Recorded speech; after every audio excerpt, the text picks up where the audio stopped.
Over the past few centuries, we as human beings have focused on improving productivity, and specifically improving productivity for products and services that are essential for existence. And we have become better and better at that, which has improved the quality of existence significantly. And I would posit that it has improved the quality of existence, but not necessarily the quality of life. How do we get back to human beings and not just humans doing? Today, we have a special episode for you with two AI luminaries, guest Dinesh Maheshwari and guest co-host Joanna Peña-Bickley, who explore what it means to be human in the age of artificial intelligence. This interview is the show's first ever live recorded episode, brought to you in partnership with Joanna's AI Design Core. Dinesh zoomed in and we recorded the conversation in front of a live audience at the most recent Future Frequencies Salon. These quarterly salons are designed to inspire resilience with AI among the intimate group of participants at Joanna's design lab, Aurora 21, against the backdrop of the beautiful Hudson Valley just outside of New York City. Dinesh is a humanist entrepreneur, advisor to several startups, and chief technology advisor at Groq. With a career across 9 startups, 3 of which he co-founded, Dinesh brings 3 decades of experience to the machine learning space. He was part of the revolution in multi-threaded, multiprocessor HPC systems in the mid-'80s, was at the forefront of the EDA software revolution from the late 80s to mid-90s, and was part of the revolution in optical communications and networking from the late 90s to early 2000s. He has also served on the board of advisors of several startups and board of directors of industry organizations, and has been awarded 58 U.S. patents with 23 additional patents pending. Joanna, who was featured on Creativity Squared Episode 4, is the founder and CEO of Vibes AI, an AI-first wearable company prioritizing brain vitality. She's also the founder of AI Design Core, a nonprofit on a mission to embed resilience into the future of learning and work with infinite diversity and infinite combinations through publishing open source AI literacy resources and hosting webinars and boot camps all over the world. Known as one of Alexa's moms and the mother of cognitive experience design, Joanna integrates psychology, human-computer interaction, and design to enhance human cognition. For over 25 years, she's launched visionary AI products for Amazon, AWS, Uber, GM, Citibank, and IBM, garnering patents and global acclaim featured in Time, Forbes, Fortune, TechCrunch, The Wall Street Journal, and more. In today's conversation, you'll hear Dinesh's vision as a humanist entrepreneur and his innovative new compute paradigm for machine learning.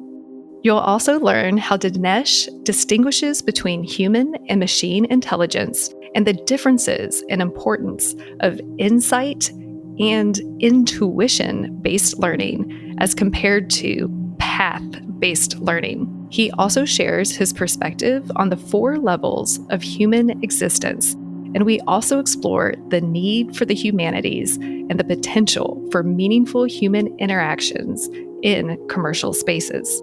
Discover Dinesh's thoughts on how AI can unlock new value creation and free us from, in his own words, productivity enslavement.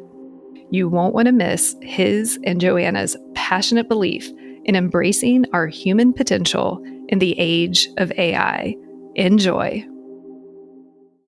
But have you ever thought, what if this is all just a dream? Welcome to Creativity Squared. Discover how creatives are collaborating with artificial intelligence in your inbox, on YouTube, and on your preferred podcast platform. Hi, I'm Helen Todd, your host, and I'm so excited to have you join the weekly conversations I'm having with amazing pioneers in the space. The intention of these conversations is to ignite our collective imagination at the intersection of AI and creativity to envision a world where artists thrive. Just a dream.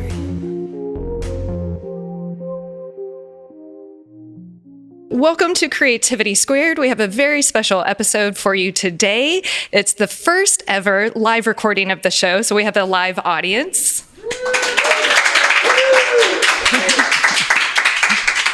I have the first ever co-host, Joanna Peña-Bickley. Hey, how is everybody? Yeah. And we have a very, very special guest who's zooming in and is on a TV for those who are just listening for the audio version. And it is Dinesh Maheshwari. Hello, thanks for inviting me to this conversation. So we are in the beautiful Hudson Valley at Joanna Peña-Bickley's Aurora 21 lab for the Future Frequency Salon. And Joanna, I thought I'd let you introduce where we are today and why it's so special. Absolutely. Well, thank you, first of all, for actually inviting me to be your co-host and doing this remarkable session. You know, we established Future Frequencies was actually to tune in to the future of artificial intelligence. As the CEO of an AI company and as the mother of cognitive experience design, what I realized was I had spent all of my time in very small rooms, dark rooms in front of a computer screen. And at the turn of events, I think when we kind of feel that moment, almost a Turing test moment, if we'll say, of feeling that the technology had become indistinguishable from magic and it caught the zeitgeist, what I realized was I needed to get out of my lab for a little bit and out of my comfort zone and begin speaking with women in a way that made AI feel more accessible, because the future isn't just going to be held by a very focused group of people. It needs to be held by everybody. And so if we're going to bring everybody along, what I had realized was that the conversation that we in the industry were having was either best thing since sliced bread, worst thing since Oppenheimer, right? It creates nuclear war. And so if we think about it from that perspective, said, how do we bring community together to talk about the future that we want, right? Where AI can play a role in being more than just a tool. I think, I fundamentally believe that it is more than just a tool, and that its impact, right? We're just beginning to feel the impact of it. But putting Future Frequencies together was actually to bring those of us who had been in the labs, people like Dinesh, people like myself, right, at well-established places. We got to chance, Dinesh and I actually were on a stage at MIT together, and I realized, which was, well, guess what? All the kids at MIT know what AI is. We need to actually bring it back to our communities and come to places that we haven't necessarily always been. And so that was the impetus behind doing Future Frequency Salons, is in order to truly get to the bottom of learning, not just an education of what AI is, but how you can contribute to it so that you become the super intelligence in the world. Thank you. And for those who don't know who Joanna is, she was actually the fourth guest on my show. So she's a very dear friend and helped kick off Creativity Squared. And she has an amazing AI first company, Vibes AI. And she has, an impressive resume with a few things like, helping invent Alexa on it as well. So very honored to have Joanna co-host. Okay. And Dinesh, who's with us today, is a very special guest too, that we're super honored to have. He's a humanist entrepreneur, advisor to several startups, and chief technology advisor to Groq. So Dinesh, I'd like for you to kick off and introduce yourself, what you do, and a little bit about your origin story. I would describe myself as my friends would, as a humanist entrepreneur. I like to work with startups that enable societal value for commercially viable solutions that can be deployed at large scope and at large scale, so that it doesn't leave any human behind.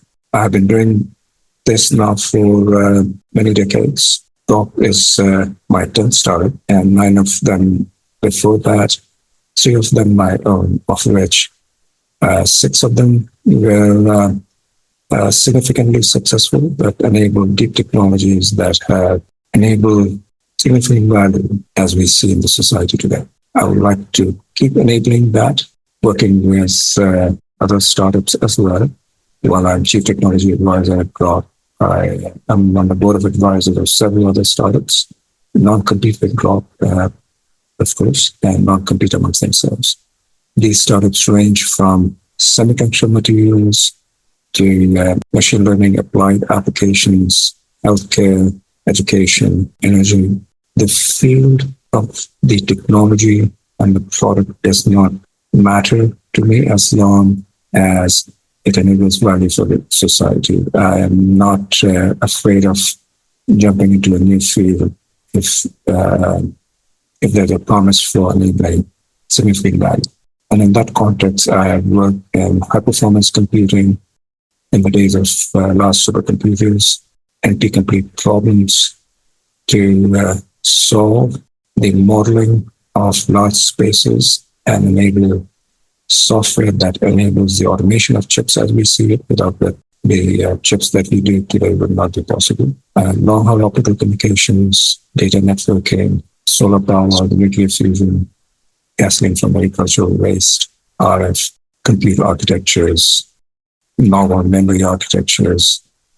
And while I've also been looking at underlying ways to evolve our education system, distributed technology, and so on and so forth, that would empower the individual.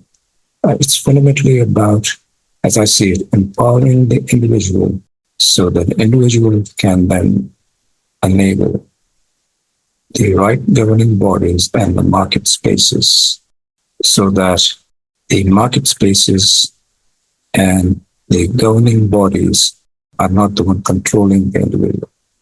It is the other way around, where the set of individuals enable the right governing structures and marketplaces.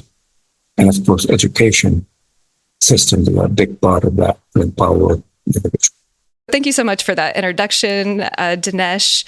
We really haven't talked about hardware or chips that much on the show. It's only come up on 1 or 2 episodes. And I just want to spend just a few minutes on it from the seat that you sit in. Could you give us a quick landscape of where the chip and hardware is right now? And also what Groq is for those who might not be familiar? The way to think about Groq and what it is enabling is a new compute paradigm that applies very well to machine learning and specifically to large language models through products that we call LPUs, language processing units. The LPUs are based on a new compute paradigm, different from all the existing compute chips. The way to think about the existing compute chips is that they are based on a paradigm under the umbrella of one normal compute paradigm, which is, in a sense, similar to how the cars were being manufactured before Ford enabled the dynamic assembly line. And in those days, before Ford a dynamic assembly line, you would have a manager in a room with about 9 to 10 experts, each of them working on a different part of the car. And each of the experts would then go to the warehouse to get the appropriate parts needed to work on the engine or the transmission.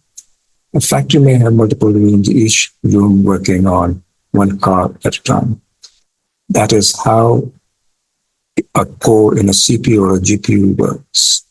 We have a centralized instruction queue that instructs the functional units, the experts in the car manufacturing, that with a centralized register file where the local data is fetched from, and the data is then, and the compute and the data on which the computation is being done, and the compute program itself is fetched from DRAM the warehouse. So you can see that this model is more like a hub and spoke design. Each core is operating that way. And when multiple cores go to the DRAM to access the compute program and the compute data, there's another centralization that is happening. Both of them are choke points. And you can imagine that when you have to compute on large amounts of data that have to undergo transformations, specifically like linear algebra transformations, which is the foundation of machine learning and also high-performance computing. such choke points create inefficiencies in throughput per dollar, throughput per watt. Now, the current compute paradigm, while it is general purpose, does not really enable the performance that is needed.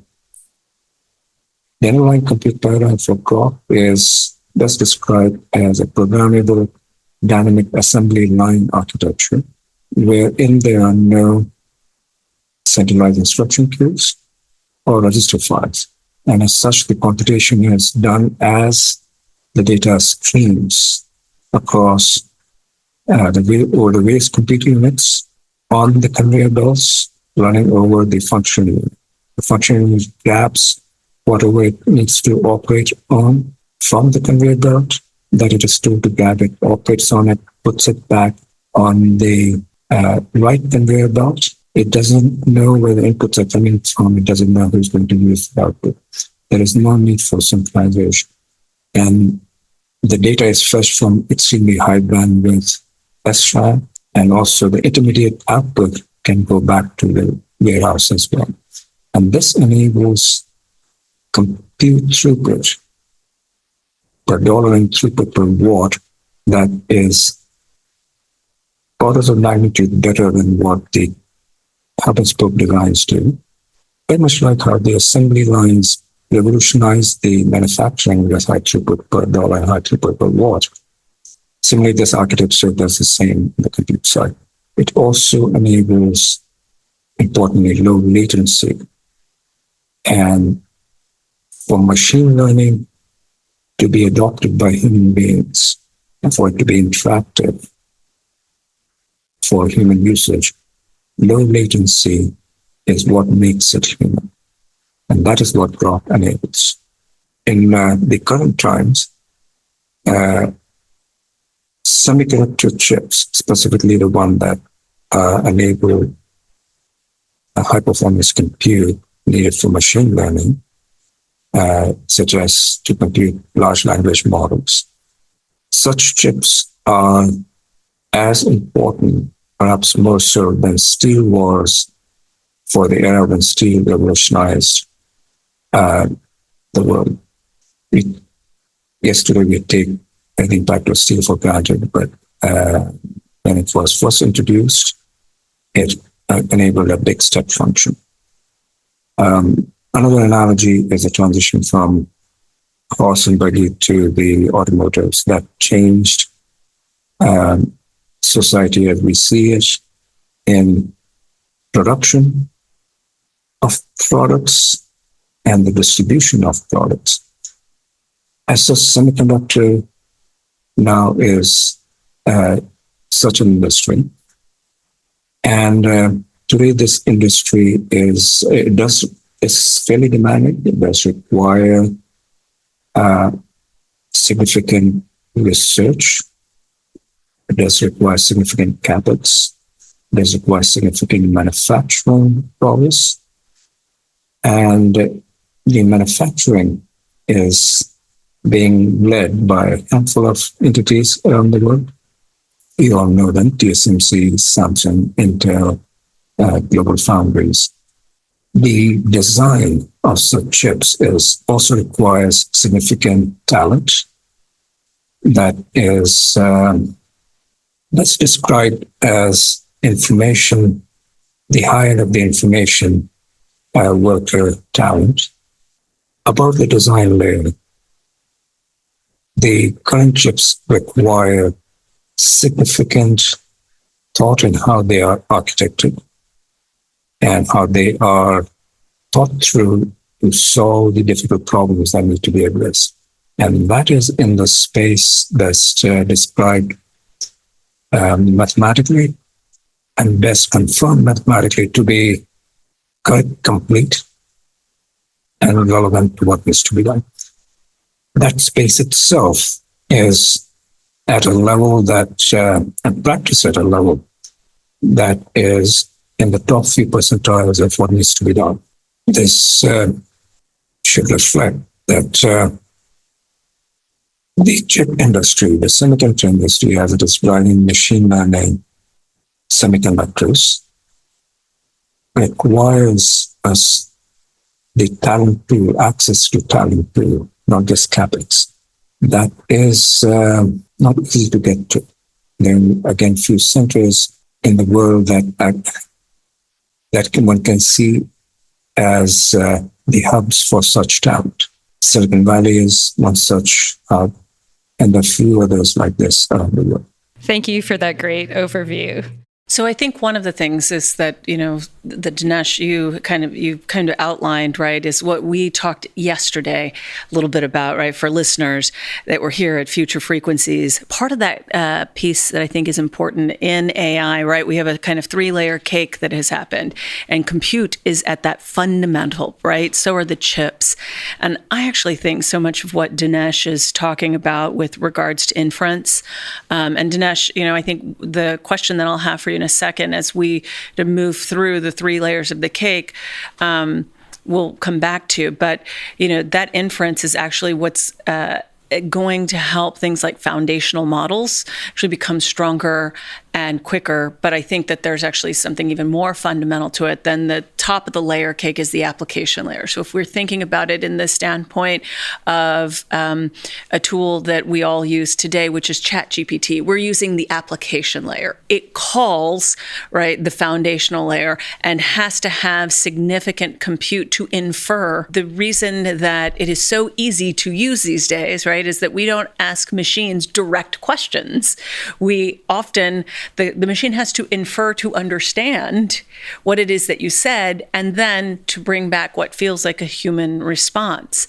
And one of the questions that I have for you, Dinesh, is in the world of inference, can you give us, because, I will say that most of our listeners, that's a deep concept that I've often had to explain to people. But I would love to get your explanation and really diving deep into not just what is inference, but why is inference important in the compute layer, and what is its impact through each layer of that layer cake? Great question, Joanna.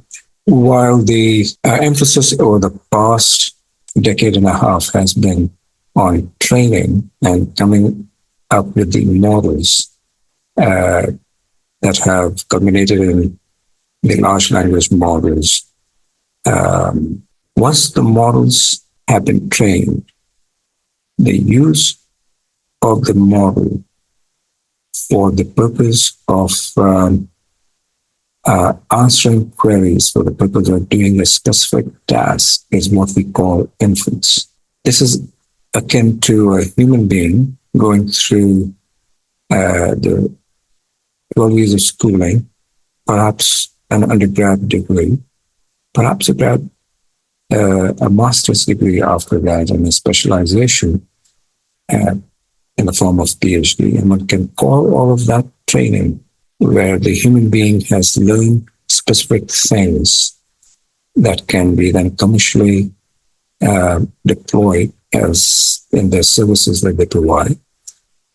The human being then, in line of deploying these services, operates on problems to come up with the right solutions, the right way using their training.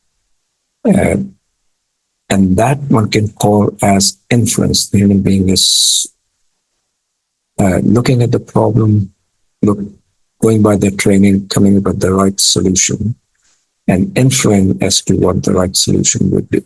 Training and inference for machine learning is very much like that as well.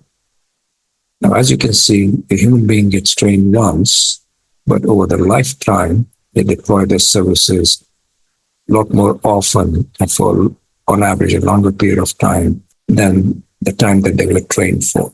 For machine learning models, that ratio is even larger. The compute requirement for training is dwarfed by many orders of magnitude by the compute requirement that would be for inference, because once the model has been trained, the volume of inference on such model is significantly large. Inference as such is the more impactful problem to solve. Inference as such is also more constrained, where the inference has to be done at the lowest cost possible, at the lowest power possible, and at the lowest latency in many such interactions. Inference, it requires a larger amount of compute. It is a more difficult problem to solve. That is what going forward we are going to see the emphasis on.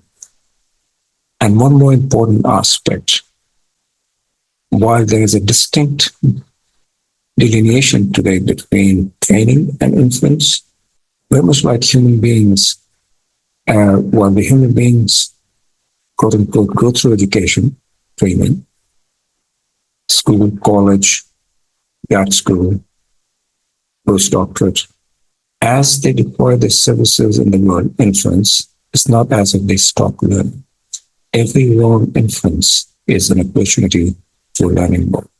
Similarly, going forward, we will see continuous training or real-time training and tuning that would happen as the inference is done as well. 5 years from now, perhaps it will take 10 years. Looking back, we would not likely see the stark delineation right now that is projected between inference and training. And inference is, by and large, a more difficult problem to solve. One question, because what you just described is kind of how the inference is similar to how the human mind works. But in so many ways, even though we compare the machines to humans, they will never have, and maybe that's a controversial statement, the human intuition and insight. And I was wondering if you could speak to that in your perspective on really where we are uniquely human compared to a lot of the conversations right now around AI. Machine learning as practiced today does bring forth arguments for quote-unquote artificial intelligence, artificial general intelligence, and the best way I would describe this to my friends is artificial general intelligence can be human or can beat human beings in intelligence only if we reduce human intelligence to that of the machines. And the reason for that, I believe, is fundamentally how human learning is different from machine learning as being practiced today. Human learning can be abstracted to what the Gestalt theorists put forth as in the early 1900s as the path-based, analysis-based, or associative learning on one side, and insight or intuition-based learning on the other side. Unfortunately, that categorization did not take much hold and was disrupted by World War I and World War II.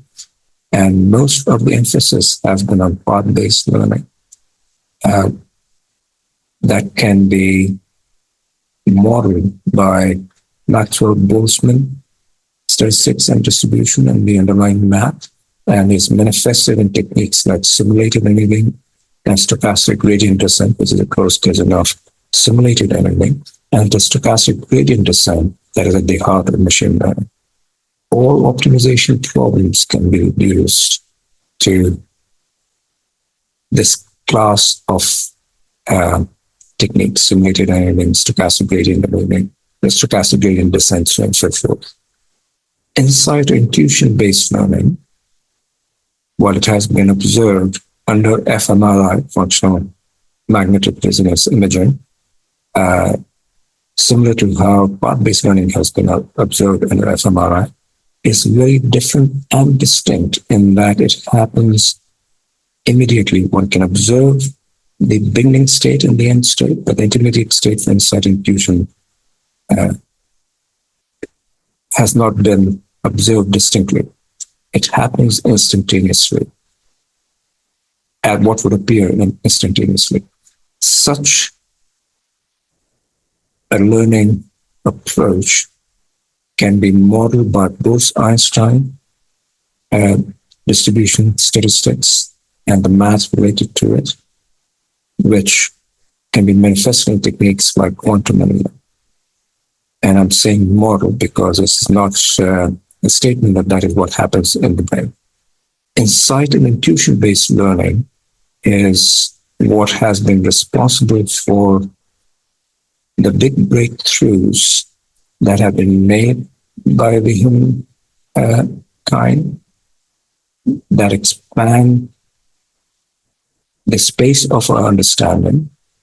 In this category, one can think of the breakthroughs that were made by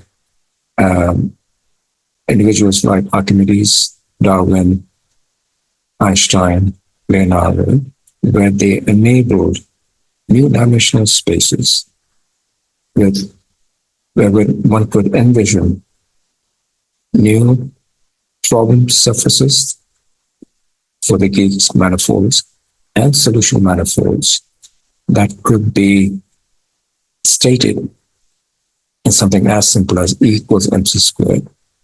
So happens this particular equation, which reflects a wireable surface or manifold, has only 3 variables, but other ones have more variables. But insights usually result into such breakthroughs that are very simple by nature. Simplicity to me is not the number of variables involved, but the exceptions in describing the problem or the solution. The more the exceptions, the more complex it is. Insight and intuition-based learning has resulted into enabling new understanding of the kind that Einstein enabled with special relativity and so on and so forth, that Darwin enabled with his theory of evolution. That is what pushes the human understanding of the world around us from the little we learn. And by physics, we know that we only know 5% of what there is to learn. The rest is dark energy, dark matter. Or else, what we know has an error bar of 2,000%. It is the insight and intuition-based learning that pushes the boundary of what we know and enables us to understand what's still in the unknown. Machines today, all the techniques today being deployed, fall under the category of path-based learning, and as such cannot do what is required for insight and intuition, but would require something similar to quantum annealing that can be done over a very large number of variables. As such, I do not see the kind of machine learning approaches coming close to what human beings are capable of doing, even though we have emphasized on path-based learning for the past few centuries explicitly. We have the potential to exercise insight and intuition that cannot be replicated by machine. That is something that makes us human, that uniquely human, and that is something we can and will have the time to own, evolve, and practice as we use the machines to do the path-based tasks that currently has required human beings to do in the name of productivity improvement, and as such, reducing human beings to productivity slaves. It is this unique capability of human beings on insight and intuition side is what I believe enables quality of living. It is what makes us human. And machine learning would enable us to finally start being human again, maybe because we use machine learning for as tools to enable more time for us to be human again. Oh, one person in our live audience today is, I'm going to do a shout out to Lori Mazer, who is also at the MIT AI Summit in the audience with me while you and Joanna were on stage. She's also has been a guest on Creativity Squared. And I know before in one of our earlier conversations, I shared that she thinks that machines can be as creative as humans. And it's just an advanced math problem. And Dinesh actually said that he wants to have a conversation with Lori. So that's for another show. But I know, Joanna, you had a question specifically for Dinesh as a humanist and what it means to be human in this age of AI. So I'll let you ask that question. Well, one of the things that I admire the most about Dinesh's work is that he is a humanist. And for those of us in the field of engineering, we sometimes forget about the humans. And so to be a human-centered engineer and to be someone who is truly takes from the humanist part, I think so often when we think about these three layers of the world that we live in, and we think about the artificial general intelligence, and of course then there's super intelligence, which most of our audience, that are listening today, if you don't know maybe the progression of where we are today, narrow AI, much of us are working from narrow AI into general, right, artificial intelligence, from there into super intelligence. I would love to hear your perspective on a few things. I think that the first one is, what does it mean truly, right, to be a humanist amidst such technological advancing times is really kind of the first part of the question for me. Joanna, again, a great question. During these transition times, when we have access to new quote-unquote technology tools, within the commercial paradigm that is largely practiced around the world, that we call capitalism, which is the best paradigm for commerce that we know as human beings, one can use the new tools to solve the old problems in less amount of time or less cost, as such improving the cost structure for the solutions. And the existing commercial practices would incentivize in the immediate short term such use of such tools. This usage, however, only does not solve any new problems that enable value for human-centered living. It improves the cost structure that, at best, makes the product more accessible to every individual, but likely improves the profit margins for the entities that are offering such products. Being humanist during such a transition is about also looking at what the new tools can be used to solve problems that have been plaguing the human society for some time, that have not been solved, that would enable new value, that would uplift human beings across the globe, and as such, enable better quality of life for everyone. Now, this can include being able to come up with new materials that can solve new problems, new methods and approaches for, say, a lower cost desalination, low cost fertilizer manufacturing, better approaches for education, better approaches for medical services. This does require a thoughtful understanding of what problems relevant and add societal value while they are commercially viable. And this understanding, as I see, comes from important disciplines of sociology, anthropology, economics, philosophy, wherein one can see how certain problems when solved would enable societal value while being commercially viable. And such a problem can then be specified in the language of math, physics, and biology, chemistry included. Solutions, again, described in the language of math, physics, biology, chemistry included. And it is after the problem and solutions have been thus stated, can then one engineer it to enable it as a product or a service. This is a way of thinking, being a humanist entrepreneur, a humanist technologist. Therefore, is a way of thinking of what enables societal value that's commercially viable, how it should be approached to manifest it in a tangible fashion, while it is still not just commercially viable, but it is commercially competitive. as an initiative. It does require more than a blind pursuit of engineering towards solving the existing problems that have been solved, but just solving them for lower cost and lower time. This does require the education institutions to look at enabling understanding of solving such problems in a humanist way, as I described. And you've mentioned before that there's a difference between human doing and human beings, and that we need to get back to the human being. And there's actually like 4 different levels of abstraction that we operate in. And I was wondering if you could speak to that for our live audience and our viewers and listeners as well.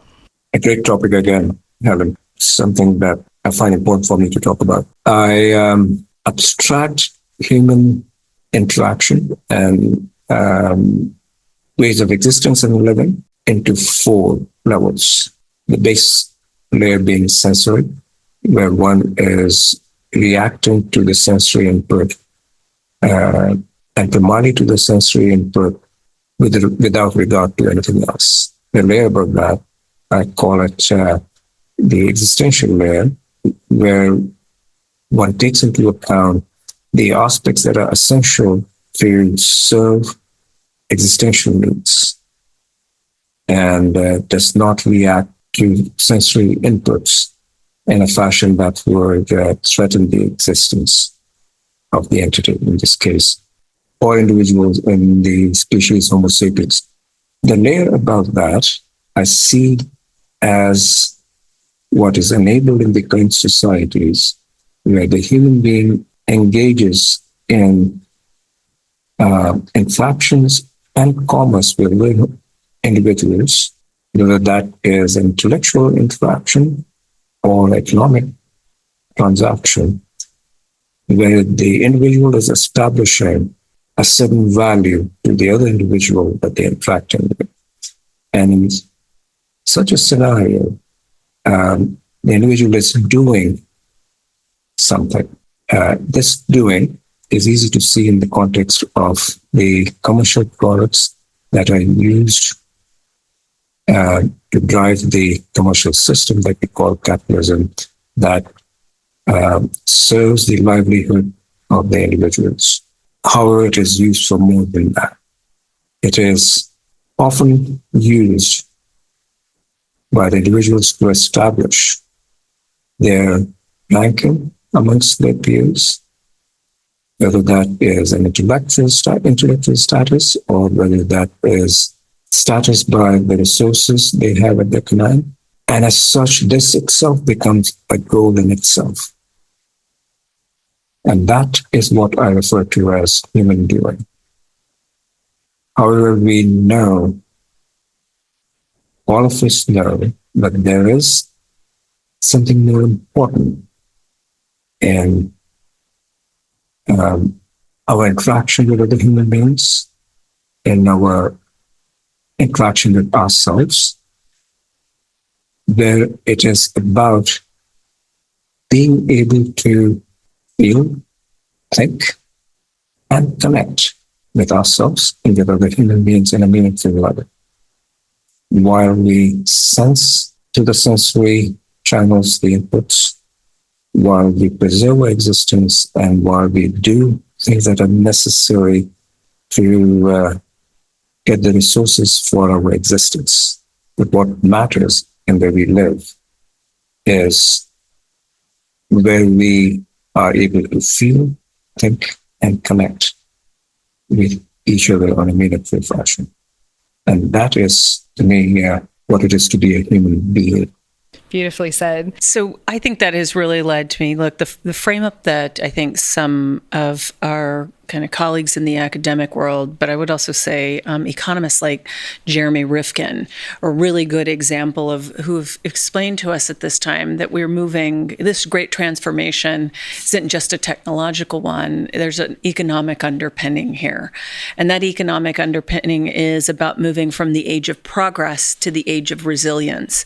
And this idea that when the reason we're doing this move is because of what we value. And I think one of the things that I so appreciate in that perspective has been that from a humanist perspective, we're moving from the idea of efficiency to adaptivity, valuing adaptivity, and productivity to regenerativity, right? And from the idea of growth at all costs, right, to flourishing, right? That idea of being, I think, is so critical. And it's also, I think we see it, you talked a little bit about it in seller-buyer markets, right? Where I think we're actually starting to see a transition to more provider-user networks, right? And that network effect. And this idea of linear processes, right, to more cybernetic ones, right? And I think if we look at that and you say everything that we built upon, particularly the thing, if we bring it down to some of the things that we have talked about, I think in a past episode, as well as in the days here, has been we built our economies on vertical economies. Everything in our economy is verticalized, when in fact it's lateral economies of scale, right? Thinking about networked economies or these lateral approaches to the economy are critical. And it's interesting to me because there are great parallels in the work that we're doing in artificial intelligence, moving away from this idea that it's a zero-sum game and really thinking about the network effects of it, right? Moving from consumerism to maybe more eco-stewardship. And I think some of the work that Groq is doing in that area is phenomenal. But I then say, we tend to measure what we value. And a lot of the conversation we've had is actually moving from GDP, right, to quality of life indicators. Dinesh, do you feel like that framing helps us to realize a more capable place of being human obsessed and being obsessed about our humanity and being, rather than the negative externalities or the geopolitics and the defense of democracy, as opposed to trying to envision what the future of democracy is as a distributed peerocracy or a peopleocracy? Great question again. Yes, for the past few centuries, we as human beings have focused on improving productivity, and specifically improving productivity for products and services that are essential for existence. And we have become better and better at that, which has improved the quality of existence significantly. And I would posit that it has improved the quality of existence, but not necessarily the quality of life. We have metrics for measuring productivity, GDP, GNP, and yes, as you mentioned, the metrics we have usually drive the efforts behind it. But the developed countries doing well on the GDP, GNP side, we still know that the societies suffer from quality of living, and wherein some of the developing or the underdeveloped societies, while they do not have as high a GDP and GNP, can claim have a better quality of life as measured by the index of the happiness index that has been discussed in the past few years. This transition to machine learning is another opportunity wherein we enable focus on the quality of life, improving that, and not just improving productivity as we have done in the past transitions. This is also an opportunity to improve the access by reducing the cost of products and services that are essential for existence to a level where individuals would not have to spend as much time on ensuring their existence alone, and as such would have time to do the living rather than the doing to enable their existence. This, I do expect to affect how then we govern our societies, wherein the current governing practices have largely focused on enabling GDP, GNP to serve the society, as I mentioned earlier, serve the existential needs of the society primarily. If we move up from just productivity metrics to also include metrics that capture quality of life, we can expect that this would also impact the governing bodies we work, and equally importantly, how the marketplaces will go. And I'm looking forward to that. I want to jump in and I guess drill a little bit more into value creation and productivity, because I know economists of the past had predictions for our future that we're living in now, that one of the biggest problems that we would have is all this leisure time, because, you know, with the Industrial Revolution, it will free us from all this time. And our biggest problem will be, how do we spend this time? And that hasn't been the case at all. You know, we're just working more. And I was on a panel, an all women's panel that I moderated last year. And a lady was on it who said, washing machines were supposed to do the exact same thing, free up all this time. But what actually happened, it ended up falling on women to do more of the laundry. We ended up buying more clothes and actually had higher expectations of clean clothes all the time. So and the promise of AI right now, which is like, I would love to work less and spend more time flourishing with my friends and family. How do we actually ensure that the promise of AI freeing us up actually happens? So I'd love for you to speak to that. And you mentioned that we need to do value creation. Like, what does that mean and translate into this day and time too? Productivity improvement is only one dimension under the umbrella of value creation. Unfortunately, has been the only thing that the major focus of most of the efforts so far. Quality of life improvement. While we've tried to capture it in metrics such as the happiness metric, the underlying things that improve the quality of life have not been explicitly stated. While all of us can feel when we believe we are happy with life, all of us can feel when we are content with how we are living. That is not something that is currently captured well. This requires sufficient research to be able to capture it in the right abstraction so that it can be brought to the awareness that can then drive the marketplace and the governance and the education system. More importantly, the space of living, and that is how we interact with each other in a meaningful fashion with regards to how we feel, think, and connect.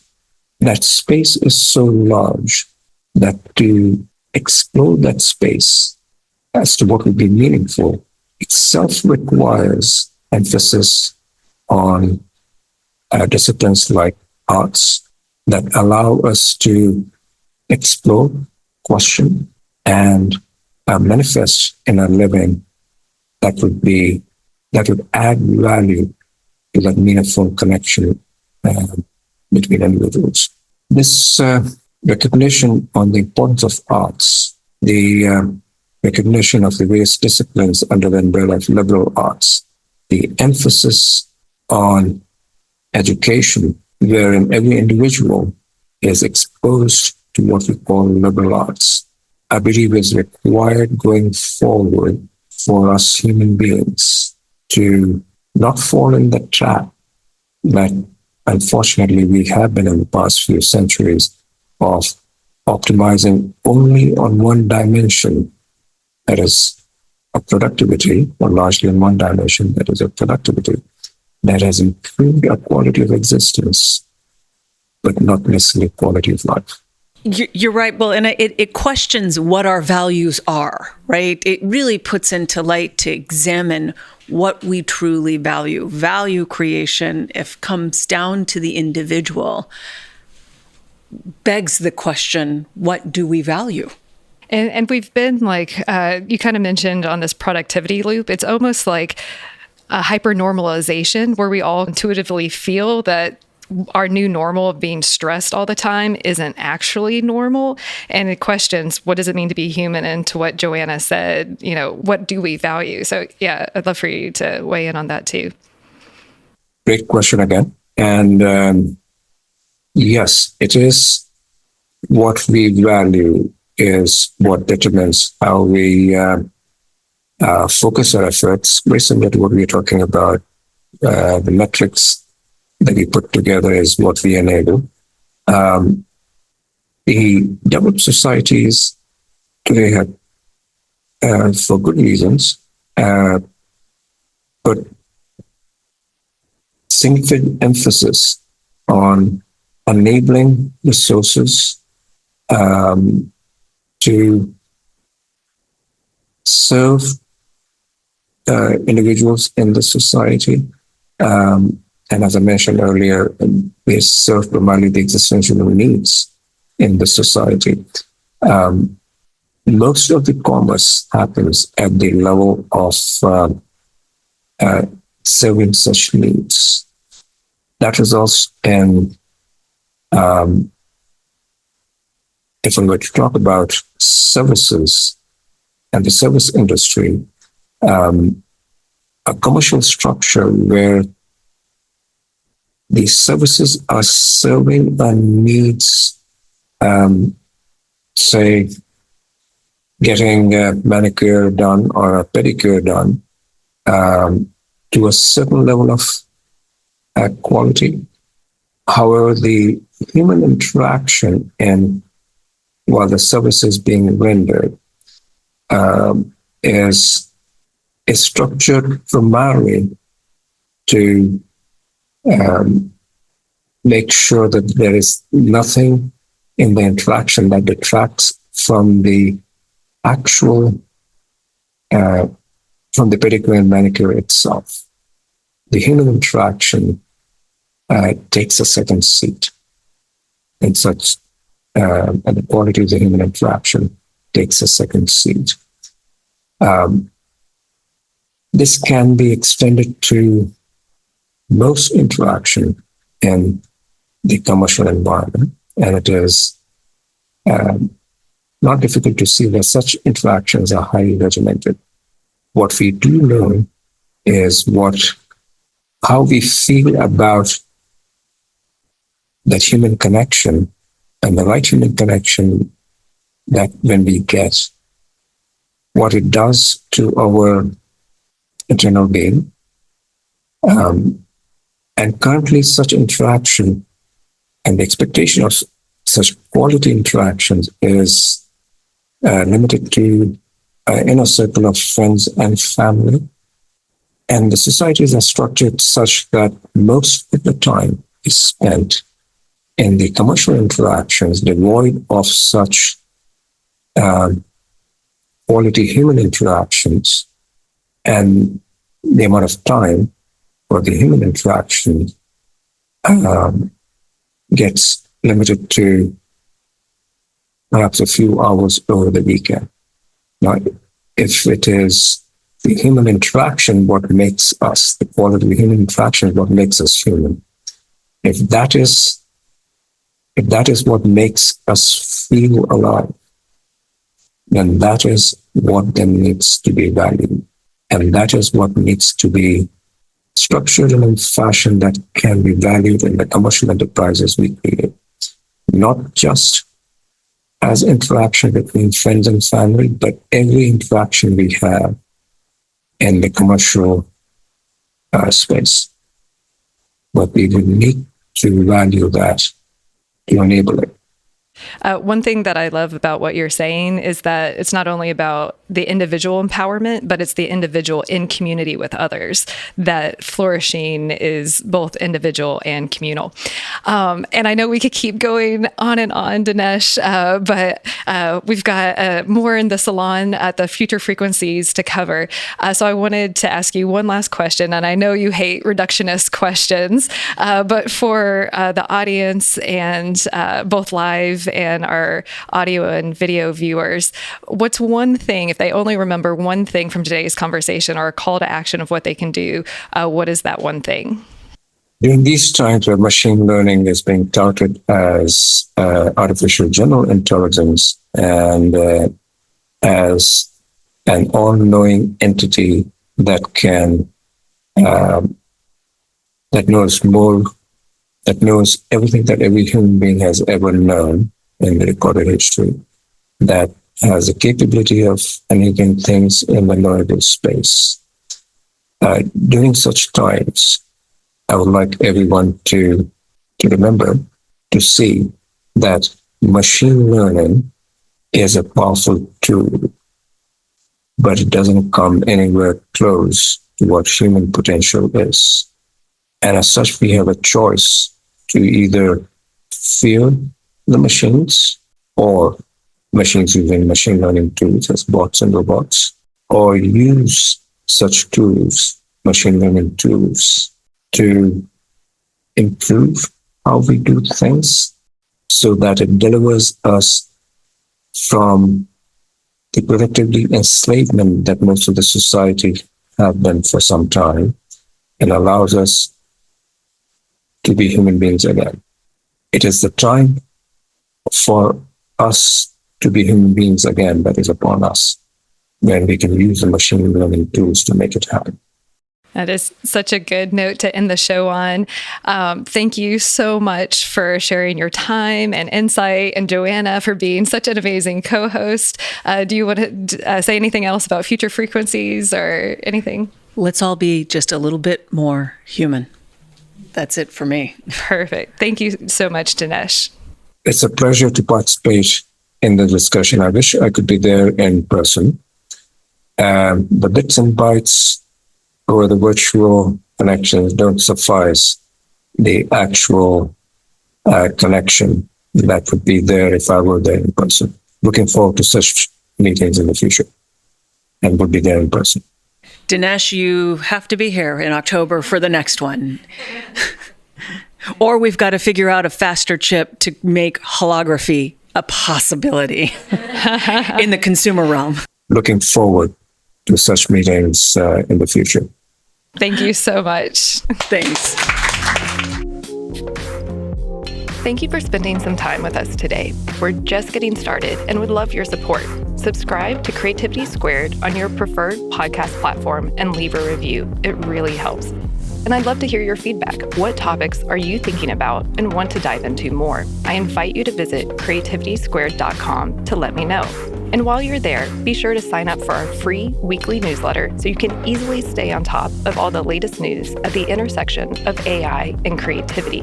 Because it's so important to support artists, 10% of all revenue Creativity Squared generates will go to ArtsWave, a nationally recognized nonprofit that supports over 100 arts organizations. Become a premium newsletter subscriber or leave a tip on the website to support this project and ArtsWave. And premium newsletter subscribers will receive NFTs of episode cover art and more extras to say thank you for helping bring my dream to life. And a big, big thank you to everyone who's offered their time, energy, and encouragement and support so far. I really appreciate it from the bottom of my heart. This show is produced and made possible by the team at Play Audio Agency. Until next week, keep creating.